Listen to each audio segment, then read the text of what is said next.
Today on the Riff, Jeremy and Justin talk about soap. Not like the soap you use to clean with. Well, actually, they do talk about that for a while, but they walk through the soap method when wrestling with Scripture. We hope today is helpful and hopeful. Thanks for listening.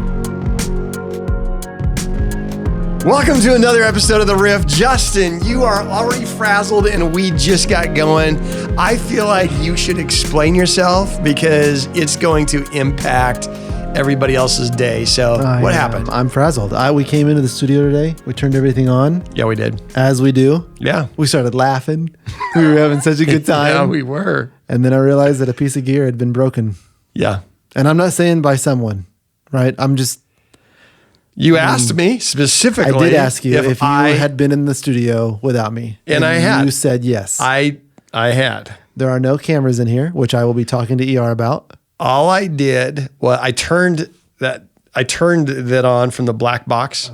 I turned it on. I turned the lights on. I had to record a quick selfie video on my iPhone and send it off. Did you take the cloud lifter and throw it on the ground? Of course. That's what it was. That's what it was. Yeah. You can't do that. What?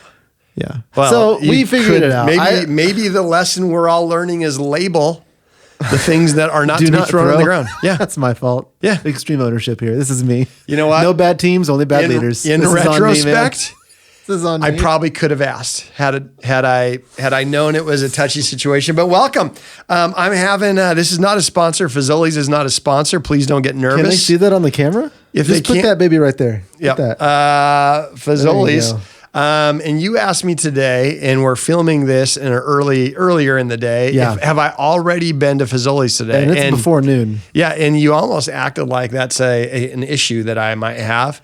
Yes. And I take umbrage to that because I've not been to Fazoli's today. I don't think I've been to Fazoli's in 2024. I use that because I'm kind of a germ freak. And we have cups in the office, but we had an episode recently where ER was being interviewed, and I noticed he hadn't washed the outside of his cup. It's his cup, just telling you. It's his cup. Yeah, but I'm just telling you, I don't trust any of the cups in our office because I haven't seen a dishwasher. Why don't you bring your own cup? Well, I didn't today. And so I had an option. Do I pour some coffee? And we're changing blends around here. This is the Arrows Out blend. Oh. Yeah. And so we're changing coffee. So I'm testing the coffee. I'm a terrible tester. I don't know coffee. I like Waffle House out of a Fazoli's because my options were a Fazoli's cup or a cup that we had in our cupboard. And I don't obviously trust cups that are in our cupboard because we don't have a dishwasher and I've got germ freak issues. Totally. The problem with Fazoli's, I think this is supposed to be a cold beverage cup because it's melting the wax from inside the cup. I will say the coffee goes down smooth. I'm just not sure this is going to be good for my arteries. I know. Well, that's all the time we have. Yep. But so anyway, it's been great. Today, we're talking about, you came in ready to roll. Yeah. I said, we're going to riff on today. Yep. And then usually we sit here for 40 minutes and then we just kind of stare at one another and then we're like, all right, just hit record. But today you were like, I've got something I want to talk about. Yeah. Let's talk about soap. Which I love soap. Yeah. I'd say I use it 40% of my showers. Really? Yeah. That's strong to quite strong. Are you a body lather guy or are you a bar of soap? I am and don't feel like you have to answer that if I just crossed a line that HR would not be comfortable with. And I feel like we should add it into our interview process. Yeah. I'm not a bar guy. Bar soap grosses me out beyond anything. I know it's supposed to be clean. I understand the idea of it, that it is literally soap sitting there. Yeah. But when I look at it, like there can be moments where I'm like, that's not going to get me cleaner. I just can't. I can't. So the residue. I can't. I'm more of a resident guy, but here's the. I grew up in an era where, if you got caught lying, you had to wash your mouth out with a bar of soap, and that's the same bar of soap that your dad cleaned with. Not your dad. No. Specifically my dad. Weird situation. Yeah. So I'm like, man, I would teach a young man not to lie in a hurry when you gotta. So I'm a bar soap guy. And wait, what? No, I am. What just happened? We just talked about how horrible it is, and then you. I know. What do you mean? I'm a slow. I don't like changing, man. I don't like changing. What? Yeah, man. My 2,000 body parts have been covered by lever this morning. So, yeah, it's.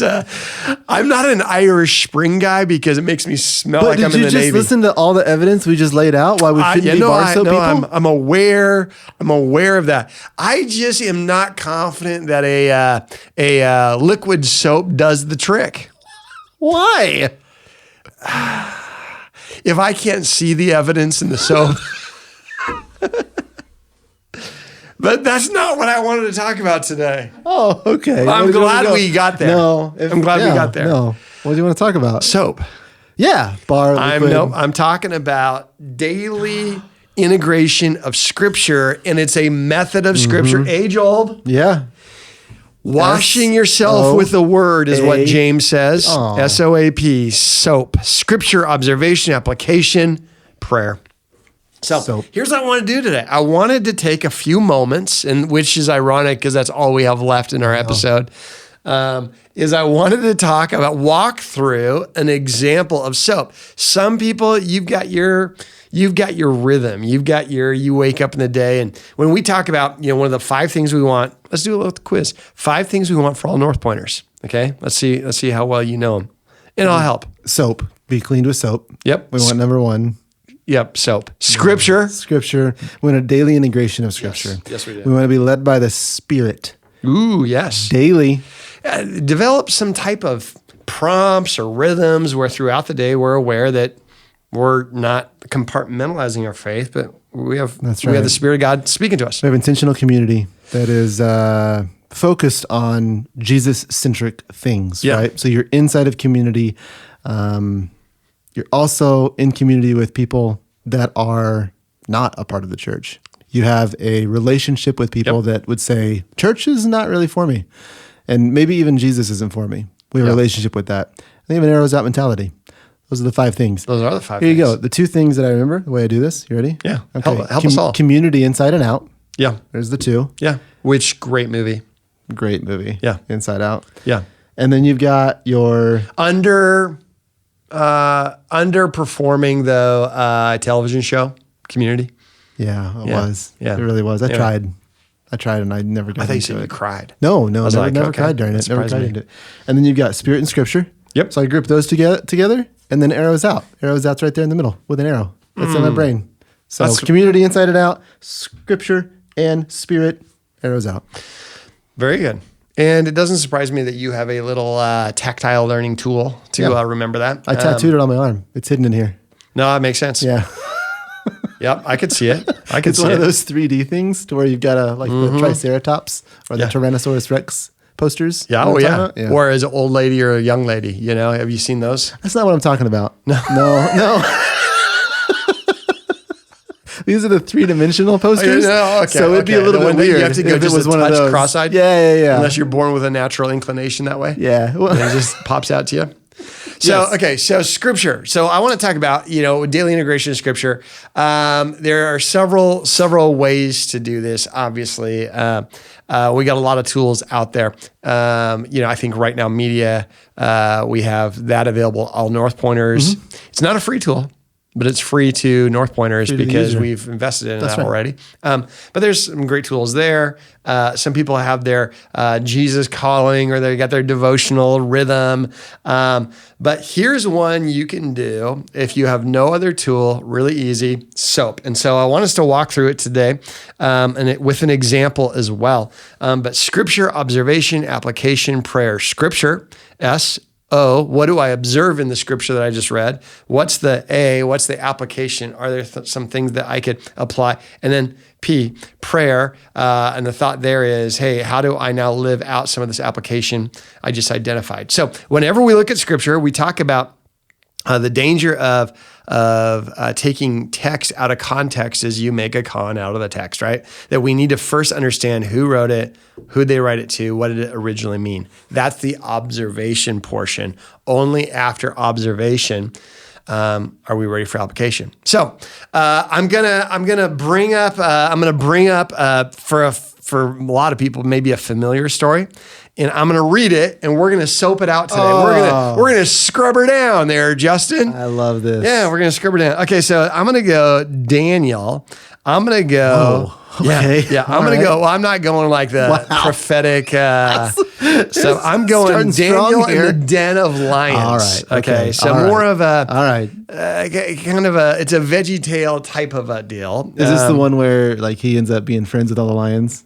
And everybody, it's such a fun one. Yeah, and he's like, "How's it going?" Yeah, the lions I are love like, this one. It's a good one. Sweet. Okay, so a little context just to save us on some time is you got the king that he's reporting to. He is in good relationship with the king. A lot of people are jealous. He was a guy who was at the time they were called Hebrews.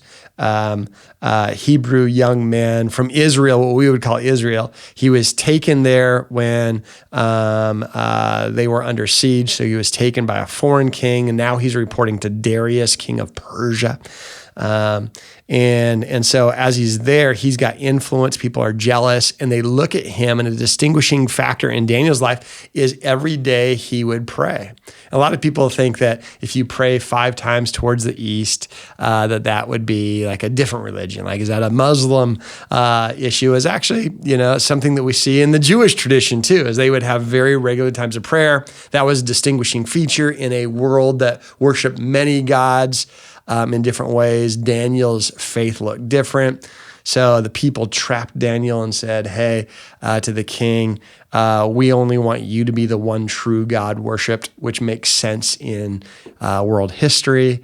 He didn't know it was a ploy to get Daniel in trouble. So they passed this edict that anyone who breaks this law, who's disloyal to the king, as defined by praying to another god, would be sentenced to death by lions. And that's what happens. So what happens is Daniel decides, I'm going to keep praying no matter what. Let's skip to the spot where it says, verse 16, it says, so the king gave the order. They brought Daniel, threw him into the lion's den. Because he had to. The king had an edict. The king couldn't go back on the edict. Throws him in the lion's den. The king said to Daniel, may your God, whom you serve continually, rescue you.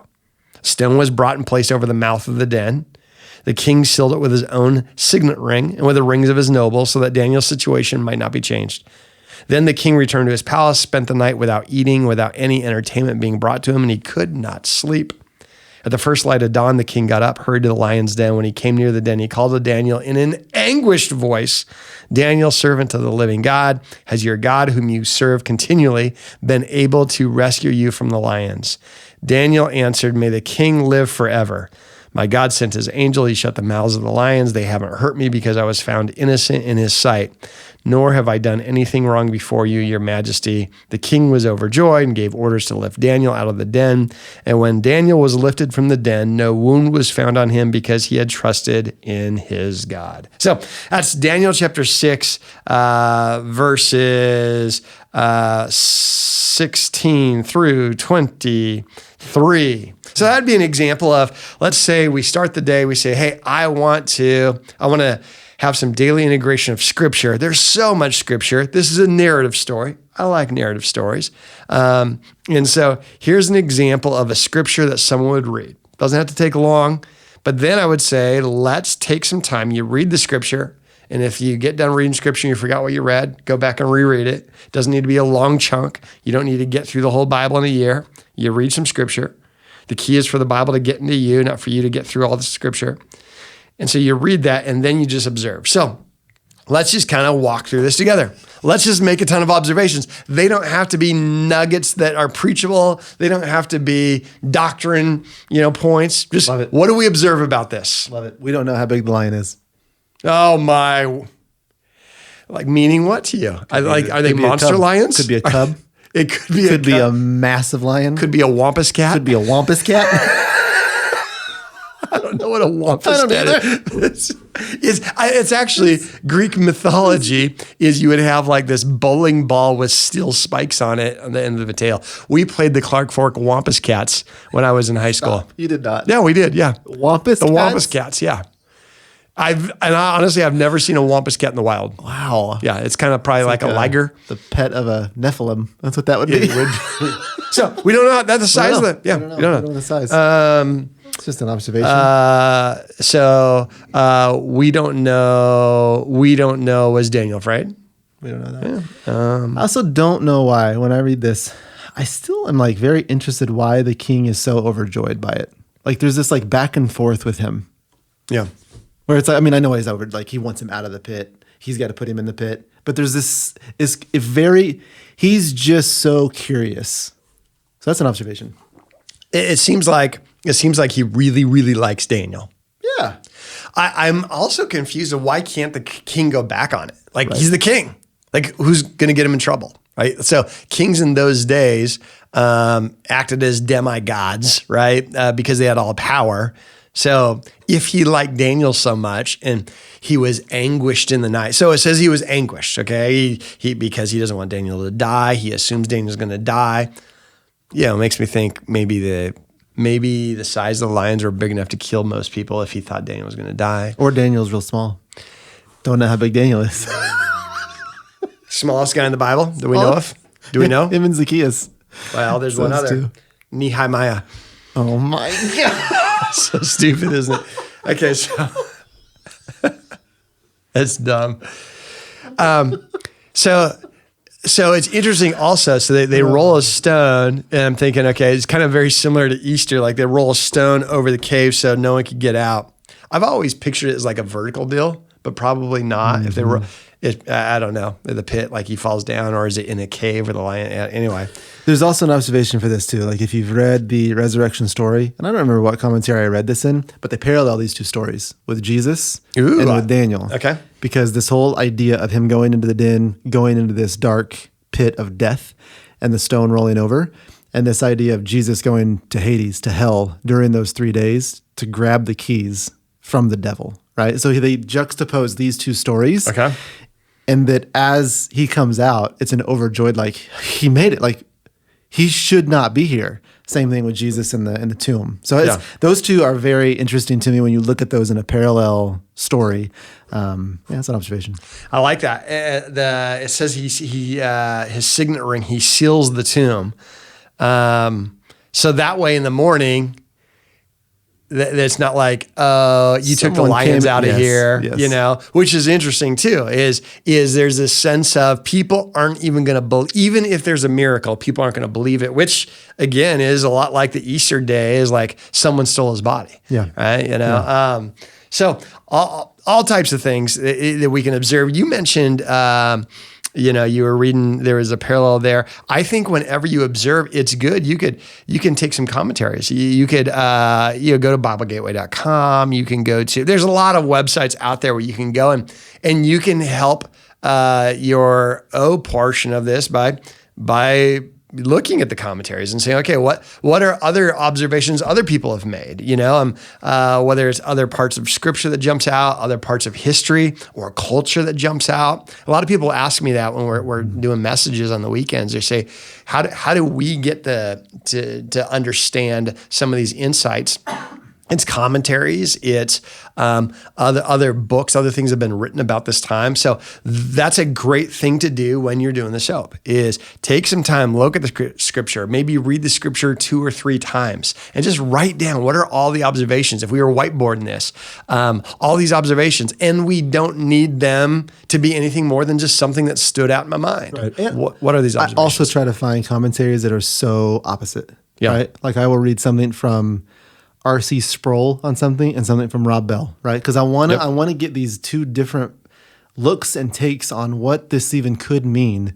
And then usually I know I said this, and we've had him here. My go-to is usually Bema. Yeah. Like they walk from the start of the Bible to the end. So you can find every single chapter that they've talked about. And he's always using something as well. He usually uses Rabbi David Foreman for most of his Old Testament stuff.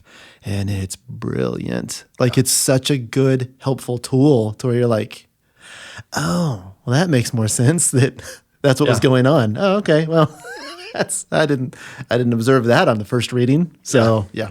It makes me wonder, why lions? Why not just off of their head, right? Why not, there's probably a lot of ways to execute people. I mean, so there's just so many questions. Yes. Did Daniel think he was going to die?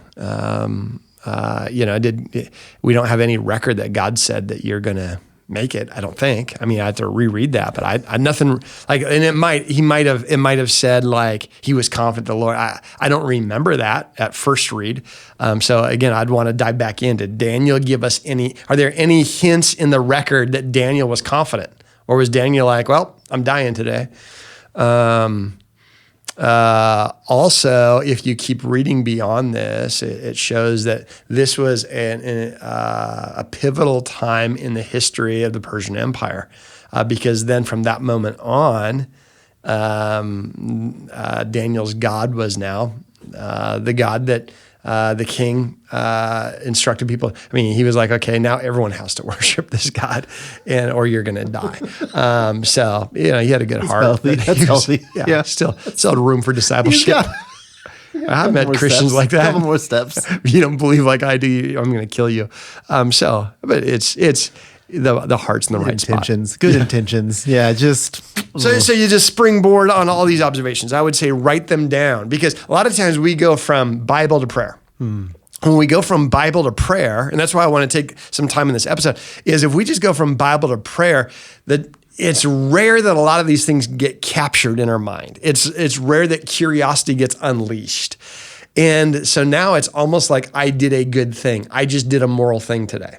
I spent time in Scripture and I prayed.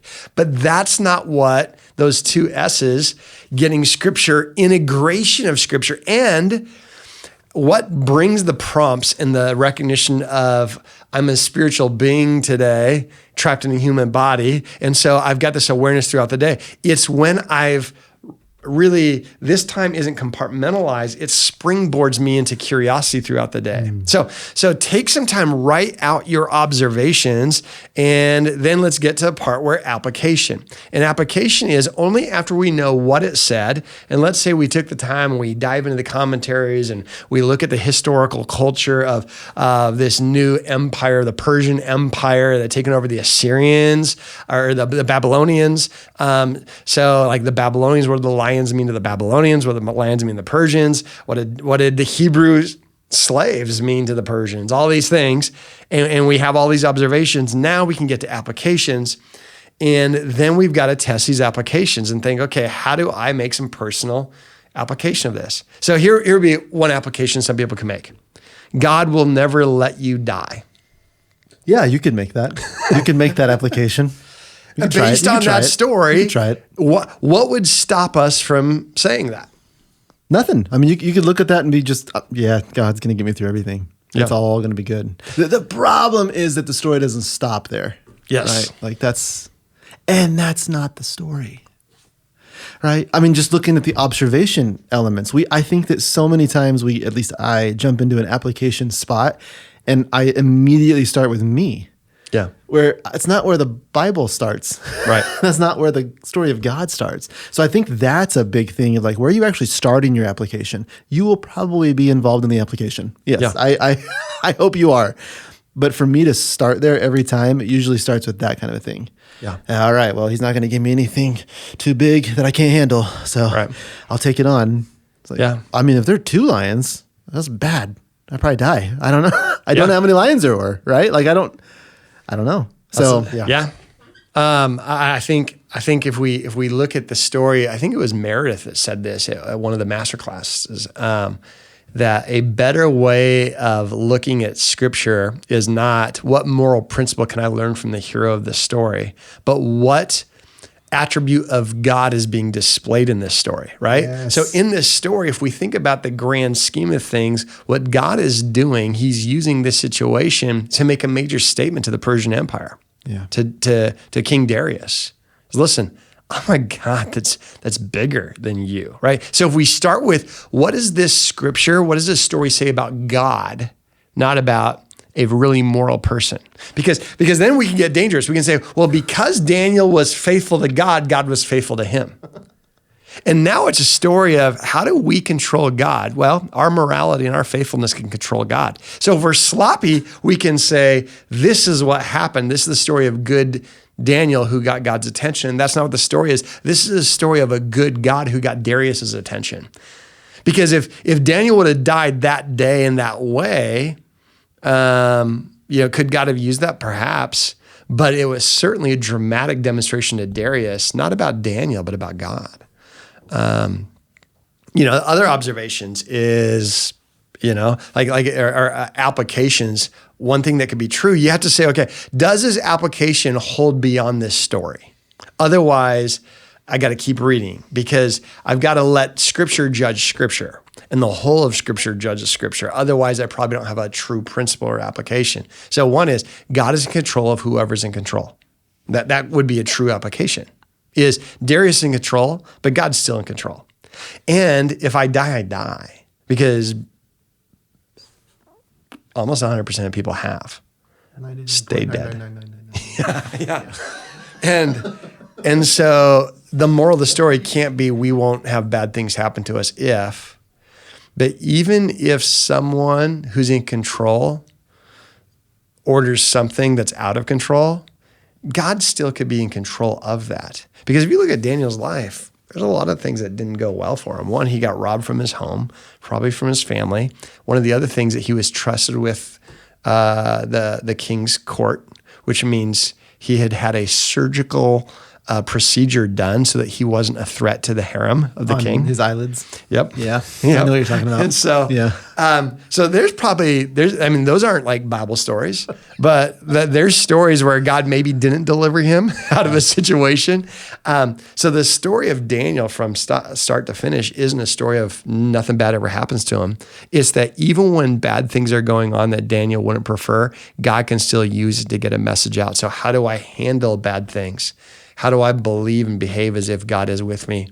Whether I'm going to die in this pit today or whether God's going to deliver me, how do I handle it in such a way where God's honored? I mean, so my thought is you write down these possible applications. When you write it down, ask for it. Ask yourself, is this true of the whole of Scripture? Or, are there other scriptures that challenge this thought?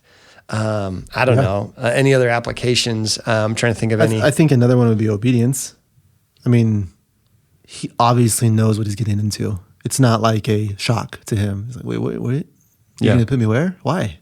Like he knows. Obedience is obedience. And the whole of really the Old Testament, like when you look at especially Genesis and Exodus, like it's trust the story. Trust it. Just trust. Oh, but just trust it, right? Like do not go back to Cain and Abel. Do not do that. Just trust the story. Trust it. And that's what this is too. So when you look at the whole of Scripture, there's a lot of that, right? Yeah. So like for me, like an application, you say a lot with the team and I love it. You always say, hey, just get quiet. And there's going to be somebody that comes to your mind that you need to talk to today, that you need to reach out to. And I've always been like, whatever, Jeremy. But I do it. I'm like, I'll try it. And it's pretty crazy. I had 2 moments this past week that I did that. And there's 2 people that came into my mind where I'm like, I don't want to. What? And it wasn't even like reach out to them. It was like sit down and have breakfast with them. Wow. And I'm like, well, I don't have time to do that at all. It was probably the 2 most powerful breakfasts I've had in a year. Like, and the stuff that they shared, I'm like, what? Yeah. Like it's just obedience. Trust the story. Like there's something speaking to you. So I think that's an application that can be brought from this type of a story. And knowing that the application and the trust doesn't always result in you getting out of the den alive.